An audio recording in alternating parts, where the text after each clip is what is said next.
President, ang Pangulo ng Republika ng Pilipinas ay nag-deliver ng SONA at sinabi po niya na mahigit 5,500 flood control projects ang natapos na. At marami kaya bumaha dito sa atin, lumakas ang baha.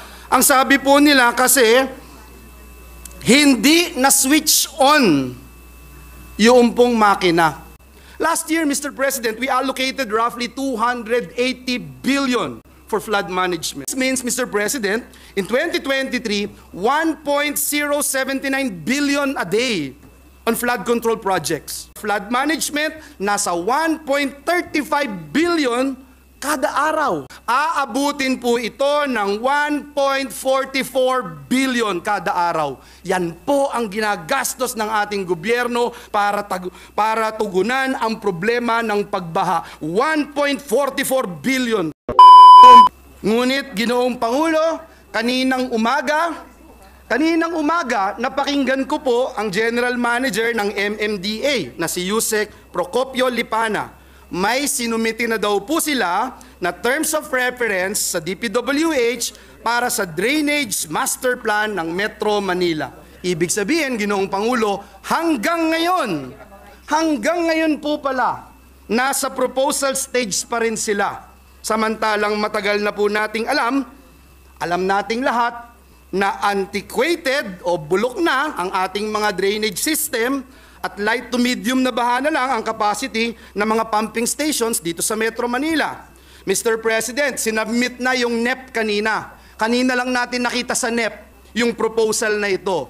Feasibility study, 15 million for Metro Manila. Pero yung feasibility study na sinasabi ni Secretary Bonoan, wala pa din po. And by the way, babanggitin ko rin po, nandito na rin ang chairman ng Finance, Senator Grace po. 27 billion ngayon ang feasibility study na hinihain sa atin ng DPWH. Feasibility study ulit, Mr. President.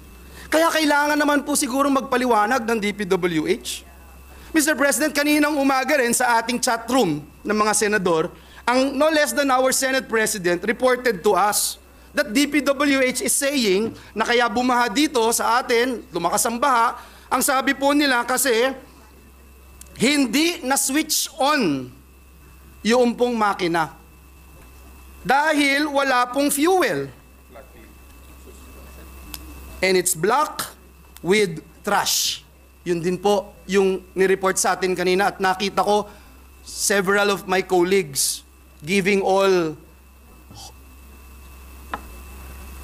mainit na ulo na emoji, galit na emoji, etc. Mr. President, wag naman po sana sa susunod na pagdinig natin, sorry na lang uli at sasabihin malakas kasi ang ulan.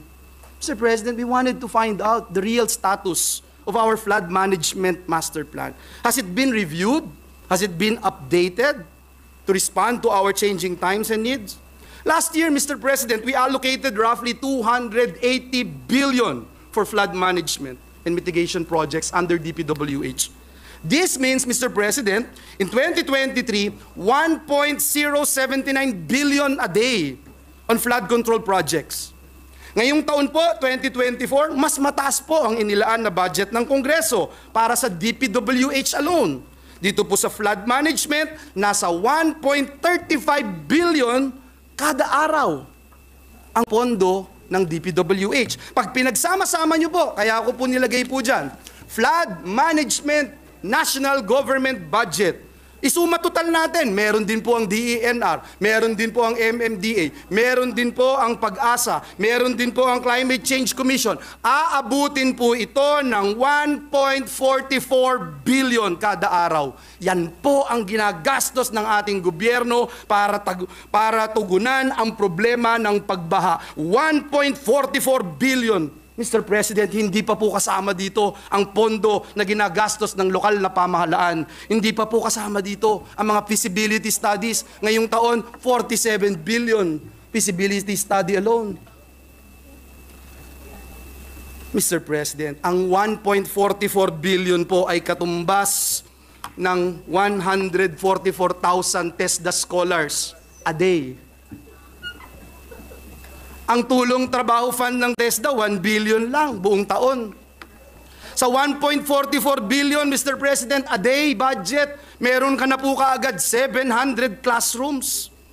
Makapagbibigay ka na kaagad, Mr. President, ng 1.78 million relief packs every day sa 1.78 million families. Araw-araw, Mr. President. Noon pong Huwebes, umikot po tayo sa Bulacan kasama ang ating mga kaibigan, katuwang ang DSWD. Salamat kay Secretary Rex Gatchalian sa kanyang mabilis na pagtugon, na mahagi po tayo ng tulong. Inalam natin kung ano po yung ginagawa at yung lawak ng epekto ng pagbaha sa Bulacan. Nais ko rin pong kunin yung pagkakataon sa ating mga kasamang senador na nagpadala ng suporta. Hindi ko na po kayo iisa-isahin, kilala nyo na po yung inyong sarili. Marami po sa inyo nakapunta rin sa Bulacan. Out of 572 barangays in our province, mabibilang na lang po, Ginoong Pangulo, kung ilan yung mga barangay na hindi binaa. Kayo po mismo, presiding officer, alam niyo ho yung Paumbong, Kalumpit at Hagunoy. Ni isang barangay po doon, wala hong nakaligtas. Lahat po nakalubog. Around this time last year, ganun din po yung nangyari, Mr. President. Nandun din po kayo, Ginoong Pangulo. Last year, tandang-tanda ko po, Mr. Presiding Officer. Ang lahat po ng tanungin nyo ngayon sa Bulacan, kung mas malala ngayong taon kaysa last year, ang lahat po ng sagot ay oo, mas malala. Mr. President, wag na nga ho tayong lumayo. Dito na lang sa Senado, sa Senate premises. And surrounding roads were not spared by severe flooding last week. Mr. President, at its peak, the floods in front of the Senate gate were almost waist deep. Binaharin po ng gusto ang Quezon City, Valenzuela, Malabon, Caloocan, Pasig, Marikina at Rizal. Pati mga lugar sa Makati na mahal ni Senator Nancy, binaha na hindi binabaha noon, binabaha na rin po ngayon. At ano nga po ba ang nagbago sa sitwasyon ngayon, Mr. President? Ang nagbago, lumolobong pondo na binibigay natin para sa flood control program. At pag tumingin po kayo dito, sabi ni Senator Cynthia, wala na kayong makikita, hindi nyo na makita yung Manila Bay, Manila Sands na. Kung tayo po ay magbabalik tanaw dito sa mga reclamation na ito, matagal na pong nababalot ng kontrobersya ang mga ganitong proyekto. Noong 2002, naging malaking issue ang kasunduan sa pagitan ng PEA o Public Estates Authority at Amari Coastal Bay Development Corporation para mag-develop ng higit 150 hectares reclaimed land sa Manila Bay. At sa mga ginawa na pong reclamation projects, may kahit isa po ba, Mr. President? Kahit isa na pag-aaral na narinig tayo dito sa Senado na magpapatunay na hindi magdudulot ang mga ito ng pagbaha? Tinanong din po natin yan nung mga nakaraang pagdinig, Mr. President. May we show the clip? Yes or no lang, Secretary.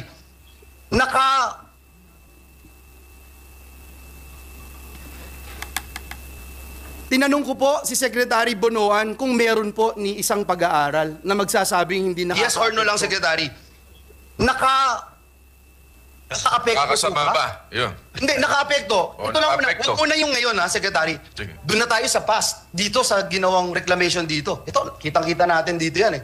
Nakasama po ba? May pag-aaral. If you say na hindi nakasama o hindi nag-worsen, I wanted to see a empirical data or any study that says hindi naman nakasama. Okay naman po yung pagdahaloy ng kwan dito sa kwan. I think Secretary, nakasama po ba? Tumaas po ba yung baha? I cannot offer an answer, Your Honor. I'm sorry. Mr. President, after that particular hearing na ginawa po natin sa Senado, ang Pangulong Bongbong Marcos ordered the indefinite suspension of 22 Manila Bay reclamation projects to give way to a thorough study on their environmental impact and legal compliance. However, Mr. President, just 3 months later, DENR announced that 2 out of 22 reclamation projects were able to pass their compliance review, leading to the approval of the project's resumption. Ginoong Pangulo, tuwing tumitingin po ako sa Manila Bay, laging may kurot ngayon sa aking puso. Tuwing napapatingin po ako sa mga reclamation projects na ito, siguro yun yung dahilan kung bakit hindi na matawag na Manila Bay ang lugar na ito, kung hindi Manila Sands. Mr. President, hindi po pwede na sasabihin na lang po natin sa taong bayan, malakas kasi ang ulan. O di kaya maraming tubig ang ulan na dala ng bagyo. Hindi po ito katanggap-tanggap, Ginoong Pangulo. Hindi naman po tayo nagpapanggap na eksperto sa usapin na ito. Pero wag naman po sana nating gamiting dahilan ng climate change. Magpapagawa ka ng proyekto tapos sasabihin mo, hindi mo alam kung uulan, hindi mo alam kung babagyo, hindi mo alam kung babaha. Flood control nga po yung proyekto eh. Hindi ko na ho alam kung ano ibig sabihin ng flood control pag dinefine nyo, Senate Minority Leader. Hindi ko na alam. Ano ba yung control na tinatawag? Parang walang baterya yung control. Wala kahit katiting na control tayong nakita nitong mga nakaraang araw. Wala po bang mga datos o pag-aaral na makakatulong sa pamahalaan para implement ito? At ngayong taon po, tinignan ko na po yung NEP. 1 billion a day pa rin, Mr. President. Alam niyo, sa Bulacan, kahit po ang mga kalsada na hindi madaanan dahil sa baha 10 or 15 years ago, and I'll say this, looking at each other's faces, looking at each one of you, eye to eye, Mr. President, the past 10, 15 years ago, yung parehong mga kalsada na not passable pa rin. Ewan ko po sa inyong mga lugar, Ginoong Pangulo. Ewan ko po sa lugar ng ating mga kasamahan dito sa Senado. Ang tanong ko lang po, hanggang kailan ba tayo gagawa ng feasibility study? Na hindi naman po mai-implementa pag meron na namang feasibility study. O ngayon ho, sa NEP, tinignan ko ngayon, ngayong taon na to, 27 billion DPWH alone ang feasibility study. Nakikiusap po ako, Ginoong Pangulo. Nakikiusap po ako sa bawat isa na naririto. Sa aking mga kasamahan sa Senado. Nagsasawa na rin po ako humarap sa aking mga kababayan, Mr. President. Taon-taon na lang. At sasabihin po sa akin, yung hanggang dibdib na baha, Mr. Senator, ngayon lagpas tao na. Ganun na lang po ba? Tatanggapin natin, Mr. President? Ayon po sa datos ng PSA, halos 500 billion pesos na ang halaga ng pinsala na dulot ng bagyo at iba pang sakuna sa ating bansa sa loob ng isang dekada. 10 years, Mr. President.